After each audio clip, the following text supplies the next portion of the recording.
metales, pues sí, se dedica a comprar oro físico, ¿no?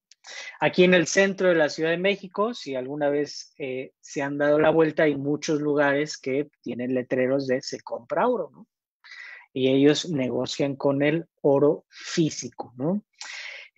Otro de los problemas con negociar con el producto físico es que no hay muchos mercados naturales donde puedan comprarlo y venderlo sin perder en el spread. Recuerden que el spread es la diferencia entre la compra y la venta.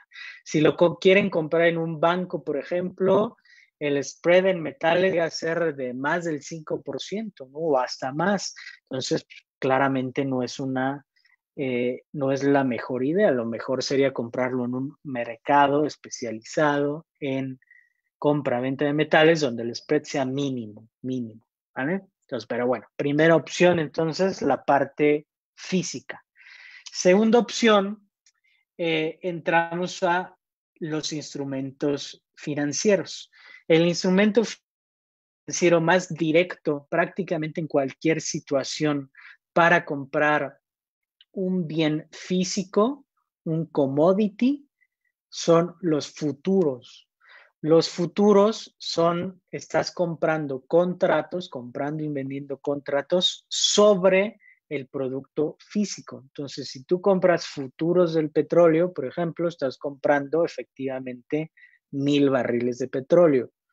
Y si llevaras ese contrato teóricamente a expiración, tú podrías recibir los 1,000 barriles de petróleo. Hay unas situaciones específicas y certificaciones y lugares específicos donde se entregan, pero tú, si lo quisieras hacer, lo podrías hacer y tomar la entrega de esos 1,000 barriles de petróleo, ¿vale?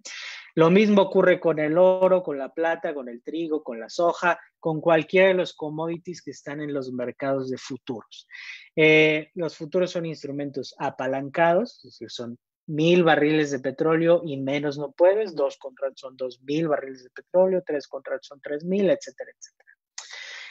Entonces, es un mercado directo, se estás comprando directamente también. Son contratos, pero el subyacente de esos contratos son el producto físico. Entonces sería la segunda opción, muy directa, apalancada y para capitales más grandes, ¿no? Estás hablando de valores nocionales, normalmente por encima de los 30,000 o 40,000 o 50,000 dólares. Entonces son operaciones que por más pequeño que quieras hacer, estás hablando de esas cantidades, ¿no? Que en pesos, pues 50,000 dólares son más de 1,000,000 de pesos. Bien, siguiente opción, entonces tenemos el producto físico, los metales físicos. Tenemos los futuros, son contratos de futuros, son instrumentos financieros derivados. El subyacente también es el producto físico, pero en una cantidad muy grande. Luego tenemos ETFs, que son Exchange Traded Funds, ya los hemos definido en varias ocasiones. Son instrumentos financieros que básicamente pretenden replicar el valor de este tipo de instrumentos. Entonces yo puedo comprar un ETF del oro, que el más utilizado, el más común, el más líquido es GLD, es Gold. Si yo compro ese instrumento y el oro físico sube de valor, ese instrumento financiero, ese ETF, va a subir de valor. Si el oro baja de valor, ese instrumento financiero va a bajar. Es decir, se comporta prácticamente 1 a 1 contra el precio real del oro. Entonces, si yo quiero tener exposición al oro y no lo quiero comprar físicamente y tener que almacenarlo con el riesgo de perderlo, que me lo roben, y no tengo el suficiente capital como para invertir en futuros del oro o de la plata, pues la tercera opción es comprar uno de estos instrumentos. El del oro, el más común, el más líquido es GLD, y el más común de la plata es SLV, Silver, ¿vale? Y les comento, estos dos fondos, finalmente los ETFs son fondos que son creados para poder hacer la replicación de los precios de esos instrumentos. Entonces, estos fondos que hacen, en el caso de GLD, por ejemplo, de GLD, lo que hace es precisamente, pues tiene oro físico. Entonces, cada uno de los instrumentos, cada uno de esos ETFs que ustedes compran, pues va respaldado por oro físico, ¿vale? Entonces, con eso se respeta el valor 1 a 1. Es como anteriormente, ya hace varios años, el valor de la moneda, el papel moneda, del currency en los países estaba teóricamente bajo un patrón oro, que en teoría iba respaldado también de el metal. Ya después cambiamos de patrón y ya no fue así, ¿vale? Entonces esos instrumentos están respaldados por el propio metal. Y con eso pues tienen la seguridad de que hacen el correcto seguimiento, el correcto tracking de esos instrumentos, y sería la tercera opción. Y una cuarta opción para invertir, ahorita estamos hablando específicamente de metales, pero ese mismo análisis los podemos hacer para prácticamente cualquier otro producto. Ahorita revisamos algunos más. Entonces, la cuarta opción sería, si no voy a comprar el producto físico, si no tengo el capital suficiente para invertir en el futuro, y si por cualquier razón no quiero invertir tampoco en el ETF, tengo una cuarta opción, que es invertir sintéticamente en el oro o en la plata a través de una compañía que se dedique a minar oro, ¿vale? O plata o lo que sea. Entonces, que obviamente esta empresa que se dedica al negocio del oro se va a beneficiar de mayores precios del oro y se va a ver afectada con menores precios del oro. Entonces, esa no es una relación 1 a 1 como si es el ETF, ¿no? El ETF, si el oro sube, el ETF va a subir en prácticamente la misma cantidad, el mismo porcentaje. La empresa minera no, la empresa minera, el oro podemos ver que suba 1% en un día, y la empresa minera a lo mejor sube 3% o más o menos. Eso no lo podemos saber a ciencia cierta, pero es una forma de invertir sintéticamente en esa empresa, ¿no? Esa empresa minera puede ser una empresa en particular, comprar acciones de esa empresa en particular, o como también estuvimos comentando en el chat, podemos comprar un ETF que tenga dentro de su canasta de acciones varias empresas mineras. Y de ese vimos que hay dos ETFs bastante líquidos y bastante utilizados en el mundo. Uno se llama GDX,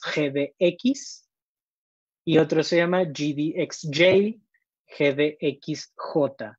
Uno son empresas mineras de gran tamaño, y el otro es el Junior Miners, o sea, empresas mineras más pequeñas, ¿no? El GDXJ, el GDXJ, es un ETF un poco más volátil, simplemente porque las empresas son más pequeñas y las reacciones que tienen a los movimientos de los precios del oro, en este caso, pues son más volátiles o más bruscas. Miguel comenta, va muy bien la plata, el oro anda un poco bajo, como bien lo dijiste hace una semana. Recuerden lo que dijimos, el análisis de los metales específicamente entre oro y plata es el siguiente. El oro este año alcanzó nuevos máximos históricos. El anterior máximo histórico fue en 2011, y desde 2011 los metales en general habían tenido un comportamiento bastante bajista. A partir de hace un par de años tocamos un piso y empezamos a recuperarnos en los precios de los metales.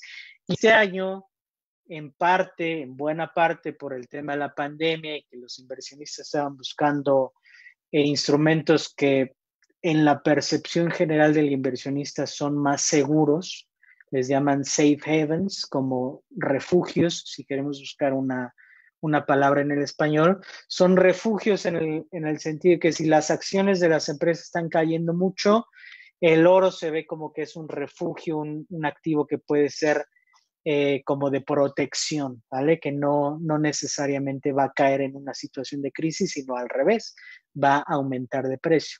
Entonces, en este año, desde 2011 hasta este año, apenas estamos recuperando esos máximos históricos que tuvimos en 2011.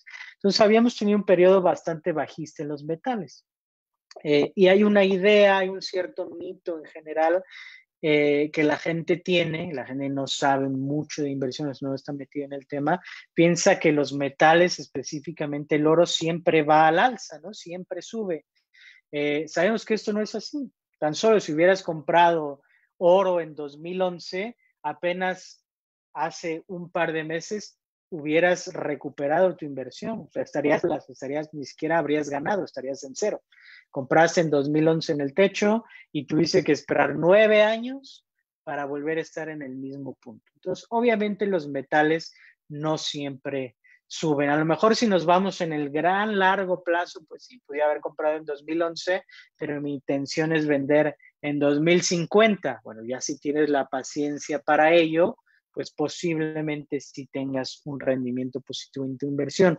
Yo no sé si a lo mejor tener que esperar 10 años para quedar tablas, pero bueno, esa es la realidad en la que vivimos. Ahora, ¿a qué íbamos? Que el oro llegó a máximos históricos. La plata, que también tuvo el máximo histórico en 2011, está muy, muy, muy lejos todavía del máximo histórico. Entonces, en un análisis simplemente por comparación, ¿qué prefiero comprar yo hoy día? ¿Oro o plata? Prefiero comprar plata. Y lo hemos estado viendo, la plata normalmente se está moviendo el doble de lo que se mueve el oro, a veces el triple, y hay días que ha sido hasta 4 veces más. Es decir, si el oro vemos que un día sube 1%, probablemente la plata esté subiendo por lo menos 2%. Y ya vimos algunos ejemplos los días anteriores. Sirve también al opuesto.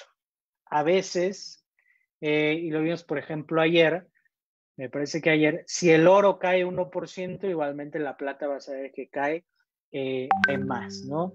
Entonces lo que estás buscando es que entre una cosa y otra, finalmente la plata pues recupere ese nivel máximo y tiene un potencial alcista mucho mayor al oro. El oro ahorita sigue en los rangos máximos y la plata todavía le falta bastante por llegar a esas cifras, ¿vale? Entonces son opciones que tenemos. Para comprar un metal, por lo menos 4 opciones, o 5 si incluimos los ETFs de empresas mineras, ¿no? 5 opciones para realizar la misma inversión.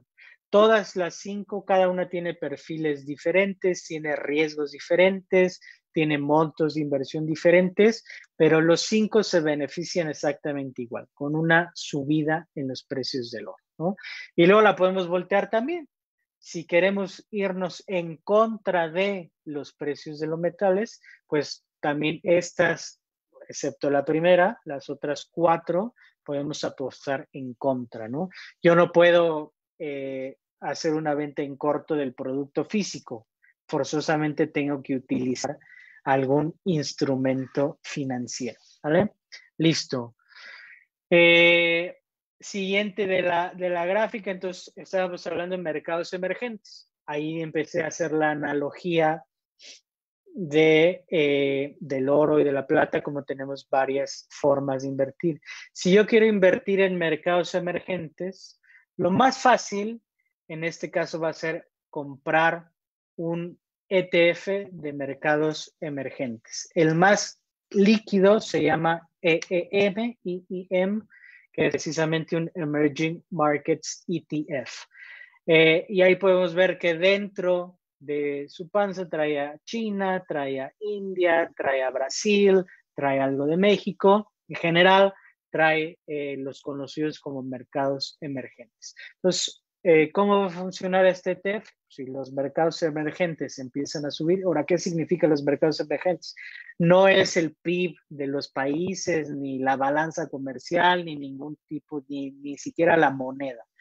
Ese ETF lo que incluye son las principales empresas de cada uno de esos países. Entonces, en México, por ejemplo, trae a FEMSA, trae a Cemex, trae a Walmex, y algunas más. De Brasil trae a PB, PBR, y trae a una serie de empresas, ¿no? Entonces, comprando este ETF, básicamente estamos comprando las principales empresas de estos mercados emergentes. Y recuerden, si quieren saber exactamente qué trae adentro del ETF, no hay nada más fácil que googlearlo. Puede ser directamente en la página del fondo, el más grande, el que domina este mercado se llama BlackRock. Tiene muchísimos ETFs de todo tipo. Y ahí pueden ver la composición de cada uno de ellos, ¿vale? Entonces, no hay ninguna ciencia oculta ahí. Directamente googlean, se meten al ETF y ven la composición, que son las empresas que trae dentro ese ETF, ¿no? Entonces, podemos invertir directamente en el ETF que ya incluye esas empresas, o si queremos empresas específicas de algún país emergente, pues tendríamos que ver si tienen ADRs. ADRs son American Depositary Receipts, que son básicamente la forma en la que las empresas extranjeras cotizan en las bolsas americanas, o directamente abrir una cuenta de inversión que nos permite invertir en la bolsa de Sao Paulo, o en la bolsa mexicana, o en la bolsa de Shanghai, ¿no? Por ejemplo, y comprar directamente las acciones de esas empresas. Yo no lo recomendaría, no tiene mucho sentido hacerlo así, en mi opinión. Habrá quien lo quiera hacer y es bienvenido, pero no es como que más sencillo de hacer. Hay una serie de regulaciones, hay una serie de cuestiones administrativas y operativas para mandar dinero a todos lados, que si son capitales pequeños no tienen mucho sentido. Incluso siendo capitales grandes, tampoco le veo demasiado sentido. Una tercera forma de hacerlo sería comprar las propias divisas en el mercado Forex, en el mercado de Forex Exchange, y comprar a lo mejor el peso argentino, el real brasileño, el peso mexicano y alguna otra moneda emergente, ¿no? El yuan y alguna otra que nosotros queramos. Entonces, directamente con la divisa, aunque las divisas tienen comportamientos particulares, no necesariamente estamos comprando al país. Por ejemplo, China es un país que le gusta tener su moneda devaluada, ¿no? O depreciada. Entonces, no necesariamente que China crezca quiere decir que su moneda va a crecer. Entonces, no es necesariamente la correlación más directa. Pero hay opciones también si queremos comprar mercados emergentes. La siguiente, el 15% de este portafolio está en real estate, o sea, bienes raíces. Ahora me dirán, bueno, bienes raíces realmente requiere de mucho capital, ¿no? Es decir, si yo quiero comprar una casa, un edificio, una oficina, una plaza comercial o lo que sea, estamos hablando de grandes cantidades de dinero. Vale, si tenemos un portafolio muy grande y tenemos la oportunidad de hacerlo, se puede hacer. Pero también hay instrumentos financieros que nos permiten invertir en real estate con cantidades pequeñas de dinero. En Estados Unidos o en inglés se llaman REITs, que son Real Estate Investment Trusts, y en México se llaman FIBRAs, fideicomisos de inversión en bienes raíces.